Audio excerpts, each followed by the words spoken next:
Good morning students. आज मैं आपके साथ फिर से अभी पार्शियल टॉपिक ही चल रहा है तो पार्शियल फ्रैक्शन पे ही चलेंगे। आज एक मैं क्वेश्चन सॉल्व करके आपको दूंगी जो आपका एक होगा डिग्री जो है न्यूमरेटर की लेस देन मतलब कि प्रॉपर फंक्शन होगा, ठीक है, प्रॉपर फ्रैक्शन होगा, और दूसरा जो एक इम्प्रॉपर फ्रैक्शन होगा। और मैं आज आपके साथ एक और अल्टरनेट मेथड भी शेयर करूंगी क्वेश्चन को सॉल्व करने का। आपको जो मेथड इजी लगे वो आप कर लेना। एक तो मेथड जो होगा जो आप टेक्निकल जो आप शुरू से करते आ रहे हो, इक्वेशंस कंपेयर करने वाला, और दूसरा मेथड होगा पुटिंग वाला, ठीक है। तो ये आपका पहला क्वेश्चन है, इसमें यही है x square upon 1 x minus 1 x minus 2 x minus 3।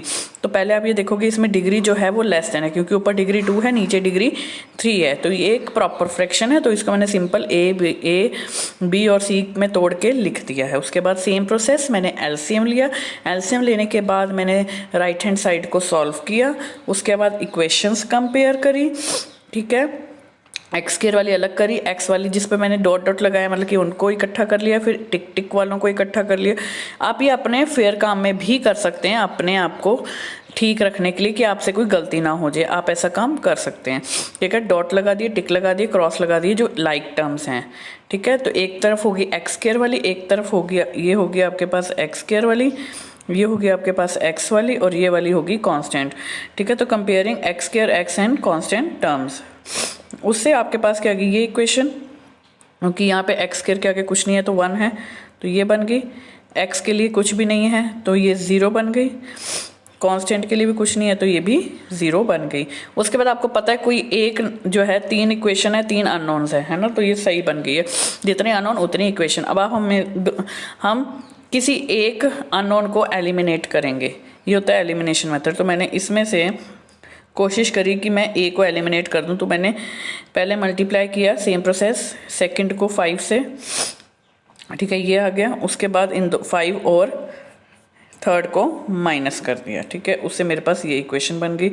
उसके बाद मैंने अब मैंने फिर से ए एलिमिनेट करना है, इधर से तो ए इन दोनों को यूज़ करके तो ए एलिमिनेट हो गया। अब मैं इन दोनों को यूज़ करूँगी ए एलिमिनेट करने के लिए, तो अब मैं इसको किससे मल्टीप्लाई करना पड़ जाएगा, उधर 5 से किया था तो इधर एलिमिनेट करने के लिए मुझे इसको किससे मल्टीप्लाई करना पड़ा, 6 से। किससे करना पड़ा, 6 से। तो क्या बन गया 6a plus 6b plus 6c is equal to 6। ये है एलिमिनेशन मेथड। 3 है, हमने एक को एलिमिनेट कर दिया है ना। पहले मैंने थर्ड इक्वेशन और सेकंड इक्वेशन को सॉल्व करके ए एलिमिनेट किया। अब मैं सेकंड और फोर्थ को यूज़ करके ए एलिमिनेट करूंगी। तो जो कमी होती है उससे हम मल्टीप्लाई कर देते हैं। जैसे यहाँ पे कमी है 6 की तो मैंने यहाँ 6 से मल्टीप्लाई कर दिया, पहले कमी 5 की तो मैंने 5 से कर दिया था, है ना। तो यहाँ से ये 2 इक्वेशन आ गई। अब इन दोनों को क्या करूँगी, मैं देखूंगी कि डायरेक्ट ऐड या सब्ट्रैक्ट हो रहे हैं या नहीं हो रहे। अगर नहीं हो रहे हैं तो जो कमी है उससे मल्टीप्लाई कर दे। जैसे यहाँ पे 3 है ना, यहाँ पे 3 नहीं है तो मैंने यहाँ पे क्या कर दिया, 3 से मल्टीप्लाई। यहाँ 3 है, यहाँ 3 की कमी है, जो कमी है उससे मल्टीप्लाई कर दो। मैंने मल्टीप्लाई कर दिया। अब क्या बचा मेरे पास, ये और ये, डायरेक्ट सब्ट्रैक्शन। यहाँ से सी की वैल्यू आ गई, सी की वैल्यू को इन दोनों में से किसी एक में पुट किया, आपकी बी की वैल्यू आ गई। बी और सी को पुट किया किसी भी इक्वेशन में तो आपकी ए की वैल्यू अगर आपने पुट कर दिया, ठीक है। तो ये सिंपल आपने पहले जो आपको 2-3 दिन से मैं करवा रही हूँ वही सेम मेथड है कि सब्स्टिट्यूशन, एलिमिनेशन एंड सब्स्टिट्यूशन, ठीक है। अब रिजॉल्व, अब अगला जो क्वेश्चन है वो ध्यान से देखो, उसमें डिग्री बराबर बन गई है न्यूमरेटर और डिनोमिनेटर की, ठीक है, क्योंकि ऊपर भी क्यूब है और नीचे भी क्यूब है। तो ये एक इम्प्रॉपर फ्रैक्शन है, इसमें मुझे फैक्टराइज करना पड़ेगा। फैक्टराइज करने के लिए अब यहाँ पर आपको सिंपल फॉर्म में दिया है, इसको पहले मुझे इस फॉर्म में लेकर आना पड़ेगा ताकि मैं डिवाइड करूँ। ये सिर्फ काम किया मैंने किया है, सिर्फ ये जो काम किया है ना कि इसको मैं पॉलिनोमियल की फॉर्म में लेकर आई हूँ, सिर्फ मिक्स्ड फ्रैक्शन इस फॉर्म में, ताकि मैं इसको डिवाइड कर सकूं। अगर डिवाइड ना करना पड़ता तो मुझे कुछ नहीं करने की ज़रूरत थी, सिर्फ न्यूमरेटर को डिवाइड करने के लिए मुझे ये काम करना पड़ा। और उससे क्या आ गया मेरे पास, क्वेश्चन ये, रिमाइंडर ये, question plus reminder into divisor, ठीक है। तो ये आ गया। अब यहाँ पे मैंने फिर से तोड़ दिया क्योंकि मुझे जब सोल्यूशन निकालना है तो मुझे तोड़ा हुआ ही चाहिए, तो मेरे को यहाँ पे दोबारा से तोड़ना पड़ा, लिखा ना again writing in simplest form, तो यहाँ पे मेरे को इसको दोबारा तोड़ना पड़ा। तोड़ा हुआ आपके पास गिवन है, उसको सॉल्व मत करने बैठ जाना, क्योंकि तोड़ा हुआ गिवन है, उसको मैंने एक बार ही सॉल्व करके ये फॉर्म बना ली है। दूसरी बार बनाने के लिए आप सिंपल कॉपी कर दोगे, दोबारा सॉल्व नहीं करोगे। अब यहाँ से आपके पास दो मेथड बताने लगी। पहला मेथड तो आपका सेम है, वैसी एलसीएम लो, कंपेयर करो कोफिशिएंट्स को, दिमाग लगाओ किसको किससे मल्टीप्लाई करना है, कैसे उसको सब्ट्रैक्ट या ऐड करना है, और किसी एक कोफिशिएंट को एलिमिनेट कर देना है। जैसे यहाँ पे मैंने फिर से क्या होता है, यहाँ पे मैंने सी को एलिमिनेट कर दिया, क्योंकि सी को एलिमिनेट करना आसान था, क्योंकि ऊपर 2c और यहाँ पे भी 2, यहाँ पे c है ना, 2 से मल्टीप्लाई किया, ऐड किया, हो गया माइनस, है ना। जैसे आपका दिल करता है आप वैसे कर सकते हो, जो आपका दिल करता है, जिस मर्जी मेथड से आप किसी एक एलिमेंट को 2 बार एलिमिनेट करके 2 इक्वेशन बना के उससे सॉल्व करके आप अपना आंसर निकाल सकते हैं। ये काम होगा सिर्फ प्रैक्टिस से आएगा। मेरी भी प्रैक्टिस है जो मैं ये कर रही हूँ, ठीक है। इससे मेरे पास ये 3 वैल्यूज़ आ गई हैं, ठीक है, ए की, बी की और फिर सी की।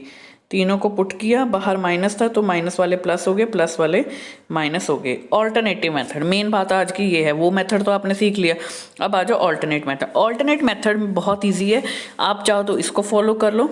उसमें ये होता है कि ये जो आपके नीचे 3 नंबर दिए होते हैं ना, 3 सिंपल फॉर्म में फैक्टर्स, x+1, x-2, x+3, जैसे ये दिए हुए हैं, यहाँ तक तो ये सेम चलेगा, यहाँ तक सेम चलना है। जब हमने एलसीएम लेके कट कर देना, इसके बाद बस हमने यहाँ पे इसको ओपन नहीं करना। क्या नहीं करना, इसको डोंट ओपन, ठीक है, इसको हमने यहाँ पे ओपन नहीं करना है।